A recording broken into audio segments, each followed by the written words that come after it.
कल से कहा जा रहा है कि मैं किसी के बीवी को इन्वॉल्व कर रहा हूं। कुछ लोग ये शोर मचा रहे हैं कि महिलाओं तक ये पहुंच रहे हैं। पिछले लगभग 26 दिन में 2 महिलाओं के अलावा मैंने किसी की माँ, बहन, बहू, बेटी या किसी भी महिला को लेके कोई भी आरोप या उनका उल्लेख नहीं किया। दोनों महिलाओं का उल्लेख इसलिए आया कि उनसे चीज़ें जुड़ी हुई हैं, इसलिए उनका उल्लेख आया है। लेकिन जो लोग महिलाओं को लेकर सवाल खड़ा कर रहे हैं, हम उनसे पूछना चाहते हैं कि क्या दूसरों की माँ बहनें ये महिलाएं नहीं हैं? कल किरीट सोमैया ने अपने प्रेस कॉन्फ्रेंस में अजीत दादा की माँ का उल्लेख किया, उनकी बहनों का उल्लेख किया। इससे पहले संजय राउत जी की बीवी को ईडी के कार्यालय तक पहुंचाने का काम किया गया। खड़से साहब की पत्नी को ईडी के कार्यालय तक पहुंचाने का काम किया गया। किरीट सोमैया महाराष्ट्र के सम्माननीय मुख्यमंत्री की पत्नी को बार बार उनका नाम लेकर आरोप करते रहे। क्या इनकी घर की महिलाएं महिलाएं हैं और बाकी महिलाएं महिलाएं नहीं? हमें लगता है कि अस्तर जो बीजेपी गिरा रही है, हमने कोई अस्तर नहीं गिराया। ये सीधे लोगों को समझना होगा। कल मैंने जो भी आरोप लगाए,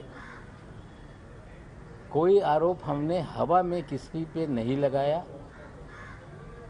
ड्रग पेडलर गाने का ये फाइनेंस हेड है, ये सवाल हमने खड़े किए थे। और कल देवेंद्र जी ने, जो महाराष्ट्र के विपक्ष के नेता हैं, उन्होंने कुछ मुझ पर आरोप लगाए और उन्होंने एक बात कही कि मैं आरोप लगाने के बाद कभी माफ़ी नहीं मांगता। उन्होंने कहा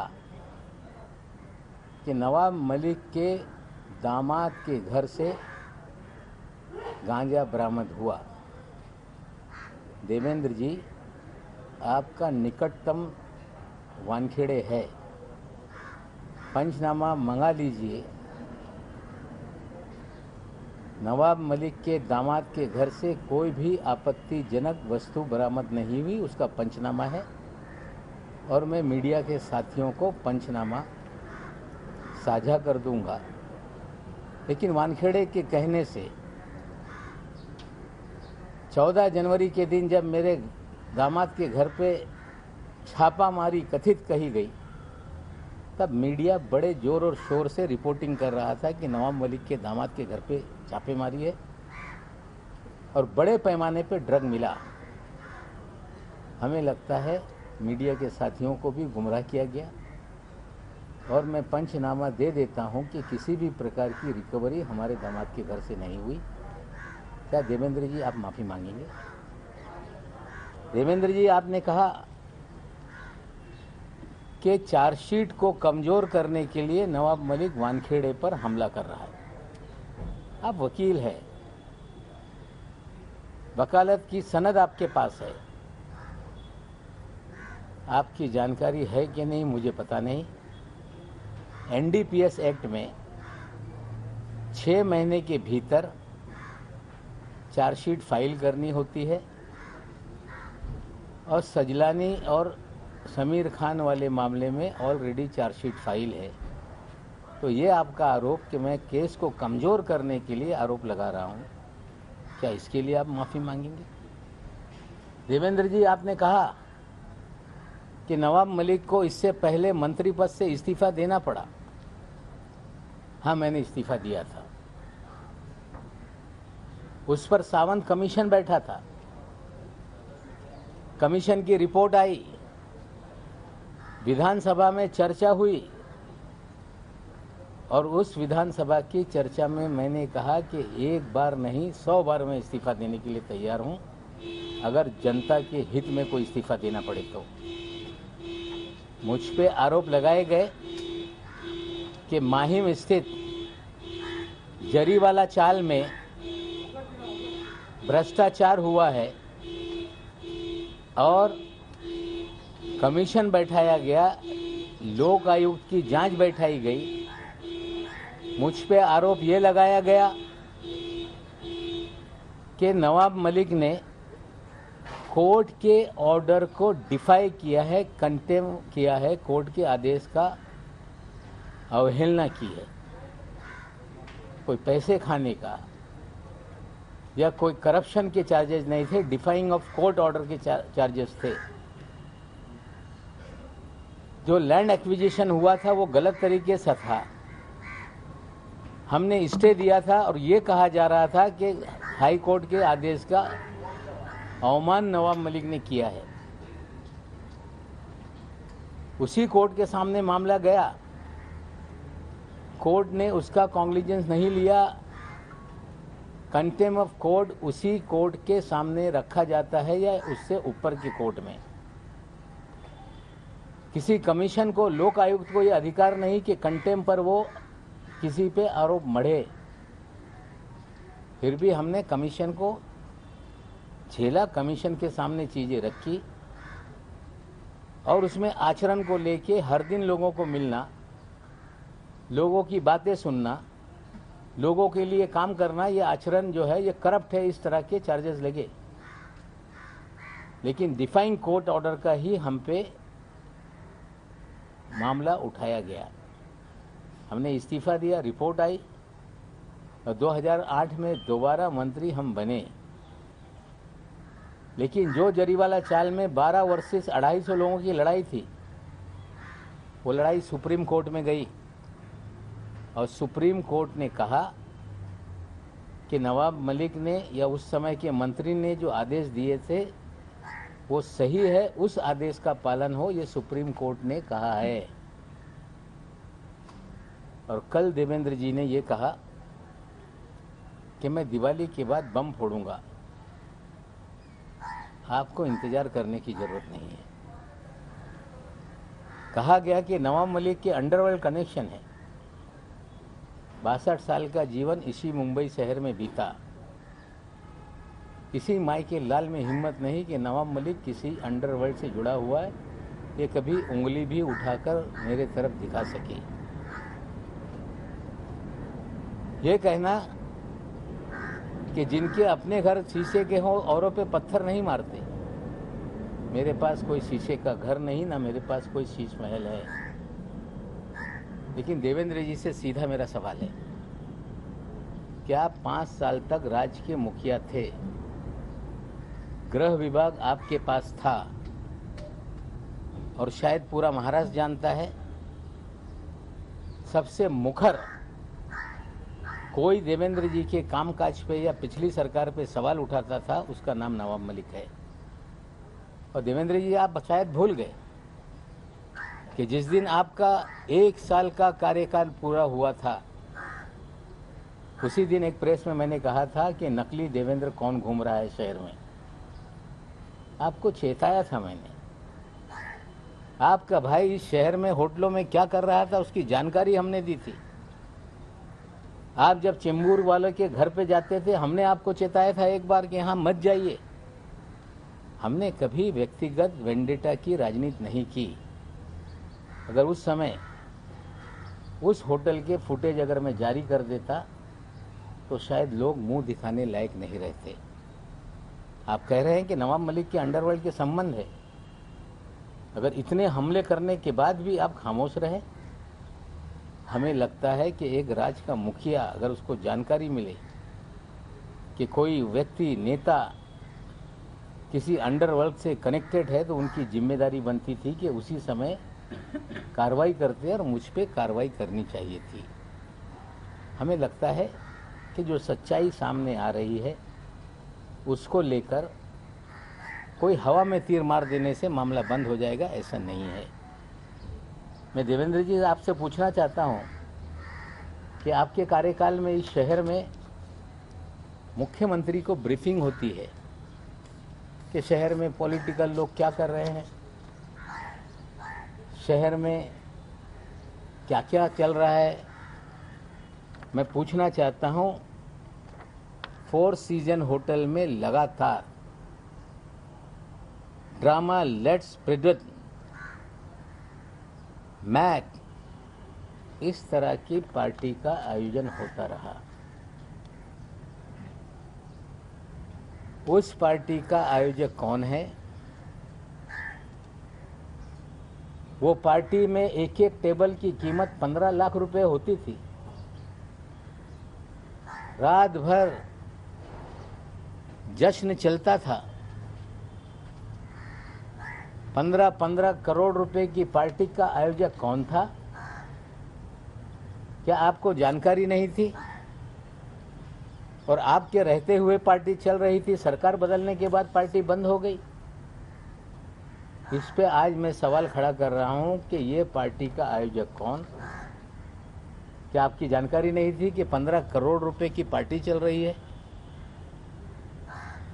क्या आपका पुलिस या तंत्र ये पूरी तरह से कमजोर था? ये सारे सवालों का जवाब आपको देना पड़ेगा। और ये कहना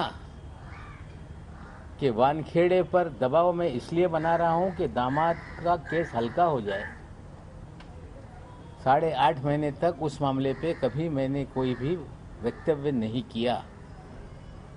लगातार आप लोग बोलते रहे कि इनका दामाद ड्रग के केस में बंद है, लेकिन कोर्ट ने जमानत दी।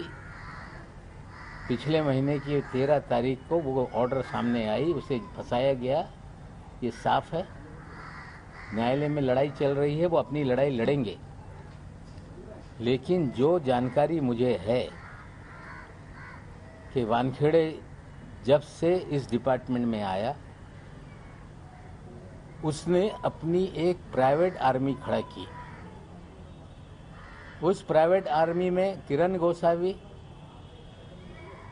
मनीष भानुशाली, फ्रेक्चर पटेल, आदिल उस्मानी, सैम डिसूजा, हीलू पठान, ये सारे लोग आपके प्राइवेट आर्मी के प्लेयर हैं। और प्राइवेट आर्मी इस शहर में धड़ल्ले से ड्रग का कारोबार भी करती है। छोटे छोटे मामले उजागर होते हैं, लोगों को फंसाया जाता है, और धड़ल्ले से बड़े मामले इस शहर में चल रहे हैं। और मैंने लगातार कहा कि वानखेड़े के जरिए हजारों करोड़ रुपए की उगाही हुई है। आर्यन खान के मामले में जो साली का बयान है कि 18 करोड़ की डील हुई थी, 8 करोड़ रुपया वानखेड़े के लिए मांगा गया था। सैम डिसूजा सामने आ गया है, वो कह रहा है कि इस तरह की डील थी। सैम डिसूजा भी इनके प्राइवेट आर्मी का ही प्लेयर है। इतने दिन से सैम डिसूजा का नाम चर्चा में है, वो कभी सामने नहीं आया। इसे भी सिखा के समझा कर भेजा गया, और वो कह रहा है कि एनसीबी के लोग उसमें नहीं थे। तो एनसीबी के कार्यालय में किरण गोसावी क्या कर रहा था? एनसीबी के डायरेक्टर के पीछे पोर्ट पे किरण गोसावी कैसे खड़ा था? कैसे 13 लोगों की तस्वीरें चिन्हित करने के लिए सभी को बांटी गई थी? किस तरह से डीजी एनसीबी कह रहे थे 3 तारीख की रात में कि देश के इतिहास में पहली बार मिड समंदर में एक कार्रवाई हुई है। दावा किया जा रहा था कि 15 दिन से प्लानिंग चल रही थी। पूरा फर्जीवाड़ा ये जो है, ये वानखेड़े रच रहा था। हमने पहले दिन से गोसावी पे सवाल खड़े किए, भानुशाली पे सवाल खड़े किए, हमने फ्लेचर पटेल पे सवाल खड़ा किया, हमने 3 लोगों को क्यों छोड़ा ये सवाल खड़ा किया। लेकिन हर बार सत्यमेव जयते कर कर भागने लगे। ये फर्जीवाड़े का खेल ये छोटा मोटा नहीं। 15/2020 एक केस समीर वानखेड़े के आने के बाद एनसीबी ने दर्ज किया है। उसी केस में सारा अली खान को हाजिर कराया गया। उसी केस में श्रद्धा कपूर को बुलाया गया। उसी केस में दीपिका पादुकोण को बुलाया गया। सारी फिल्म इंडस्ट्री को 15/2020 की केस में बुलाया गया। आज तक ना वो केस बंद हो रहा है, ना चार्जशीट हो रही है। ऐसा क्या है कि 14 महीने तक कोई केस बंद ही नहीं होता है। इसी केस के तहत हजारों करोड़ रुपए वसूली गए और हमने कहा कि उगाही मालदीव में हुई है। 2 तस्वीरें हमने डाली, एक दुबई की, एक मालदीव की। ये कह के भाग जाना कि मैं दुबई कभी नहीं गया, बहन दुबई गई थी। आप मालदीव में थे। मालदीव का दौरा कोई आसान नहीं होता। इतने लोग जाएंगे तो 20-30 लाख रुपए का खर्चा। ये जांच करे एनसीबी की विजिलेंस टीम कि इसका खर्चा किस अकाउंट से किया गया। ज्ञानेश्वर जी टीवी पे आते हैं, बहुत सारे अधिकारी टीवी पे आते हैं। किसी भी अधिकारी का शर्ट 1500 रुपये से महंगा नहीं, लेकिन समीर वानखेड़े की शर्ट 70,000 रुपये की क्यों होती है? हर दिन नया कपड़ा पहन के क्यों आते हैं? मोदी साहब से भी आगे निकल गए। पतलून लाख रुपए की, पट्टा 2 लाख रुपए का, जूता 2.5 लाख रुपए का, घड़ी 50 लाख रुपए की, 25 लाख रुपए की, 30 लाख रुपए की। एक अपराइड अफसर, वे सारी तस्वीरें आप लोगों को दे दूंगा। अगर जिस तरह के कपड़े इन तमाम दिनों में उन्होंने पहने, उसकी कीमत ही 5-10 करोड़ रुपए की है। क्या ईमानदार अफसर 10 करोड़ के कपड़े पहनता होगा? कोई शर्ट दोबारा हमने पहनते नहीं देखा। इससे बड़ा ईमानदार कोई हो नहीं सकता जो 2 लाख के हर दिन जूते पहने। इससे बड़ा ईमानदार कोई हो नहीं सकता जो लाख रुपए की पतलून पहने। इससे बड़ा ईमानदार कोई हो नहीं सकता जो 70,000 के शर्ट पहने। हमें लगता है ईमानदारी का पैमाना इतना बढ़िया है। ऐसे ही सारे ईमानदार इस देश में हो जाए। हम कामना करते हैं कि ईमानदारों का जीवन शैली इसी तरह से बने। मैं फिर आज अपनी बात पे कायम हूं कि समीर वानखेड़े ने हजारों करोड़ की वसूली की है, फर्जीवाड़ा किया है। जांच होनी चाहिए। कड़ियां जुड़ रही हैं, उगाही का मामला चल रहा है। ये कहा जा रहा है कि बोलने से रोका जाए। सवाल उठाए जा रहे हैं कि नवाब मलिक बोल रहा है। मैं आप लोग को बता दूं, जस्टिस दीपक गुप्ता जी ने अपने भाषण में कहा एक सेमिनार में कि right to dissent, right to criticise, ये फंडामेंटल राइट है। अगर क्रिटिसाइज नहीं होगा, डिसेंट नहीं रहेगा, तो राज्य पुलिसिया स्टेट बन जाएगा। पुलिसिया स्टेट इन्होंने बनाया। 2 ग्राम 5 ग्राम के केसेस बनाए। 26 मामले हमने रखे हैं जिसमें अपने पास से रख कर लोगों को फ्रेम किया गया। एनसीबी का जो काम था कि आज तक कोई तुमने पकड़ा, तो कहां से ये आया, इस तक आप क्यों नहीं पहुंचे? आज तक क्यों नहीं आपने लोगों को, बड़े लोगों को पकड़ने का काम किया? आज साथियों मैं और एक जानकारी दे रहा हूं कि महाराष्ट्र के जेएनपीटी पोर्ट पर 3 कंटेनर 51 टन पॉप सीड, जो पोस्ता होता है, अफीम का बीज होता है, वो 15 दिनों से पोर्ट पर है। हम जवाब चाहते हैं डीआरआई से कि 15 दिन में आपने केस रजिस्टर क्यों नहीं किया? क्यों एनडीपीएस का मुकदमा दर्ज नहीं हुआ? भयंकर खेल इस देश में चल रहा है। चाहे मुंदड़ा पोर्ट पे ड्रग पकड़ी जाए, एनआईए के बाद जांच चली जाए, धंधे बस्ते में चली जाए। पिछले 10-12 दिन पहले एक केस आया था ड्रग का, वो भी 8 दिन के बाद उजागर हुआ। आज 51 टन पॉप सीड वहाँ पड़ी है, उसके लेकर कोई भी मुकदमा दर्ज नहीं हो रहा है, केस दर्ज नहीं हो रहा है।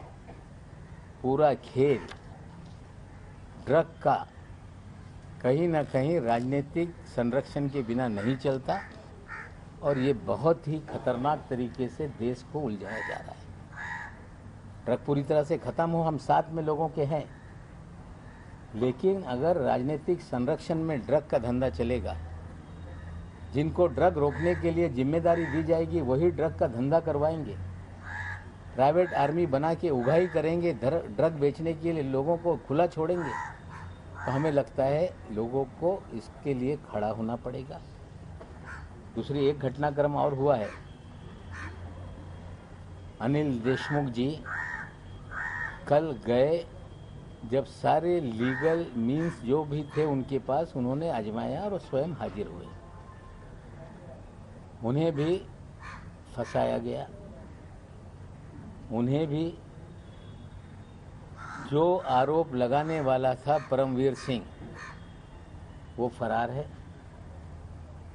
और जिस पे आरोप लगाया गया, जो जांच को सहयोग करने के लिए हाजिर किया गया, उन्हें गिरफ्तार किया गया। ये सारी कार्रवाई राजनीति से प्रेरित है, सरकार को बदनाम करने के लिए है, नेताओं को डराने के लिए है। हम ये साफ कह देते हैं कि फिर ट्वीट आ रहे हैं कि अगली बारी अनिल परब जी की है। ये नेताओं को डराना और सत्ता के दुरुपयोग का काम बंद हो। ठीक है, अनिल देशमुख जी को आपने गिरफ्तार किया है, कानून अपना काम करेगा। फर्जीवाड़े से लोगों को फंसाओगे, आज नहीं कल चीज़ें सामने आएंगी। लेकिन परमवीर सिंह कहाँ है, इसकी जवाबदेही ये केंद्र सरकार की है। महाराष्ट्र से वो पंजाब चले गए, चंडीगढ़ चले गए, उसके बाद लौटे नहीं। कहा यह भी जा रहा है कि वे विदेश में, तो भागने के 3 ही रास्ते हैं। लुकआउट नोटिस के बावजूद कोई व्यक्ति देश छोड़ के या तो हवाई जहाज से जा सकता है या रोड के रास्ते उत्तराखंड, उत्तर प्रदेश, बिहार से नेपाल वाया अगर वो गए हैं, तो तीनों जगहों पे भारतीय जनता पार्टी की सरकारें हैं। क्या अन्य लोगों की तरह भी परमवीर सिंह को भगाया गया, उनके जरिए झूठे आरोप लगा के सरकार को बदनाम करने का काम किया गया? इसका भी जवाब लोगों को, बीजेपी को देना होगा।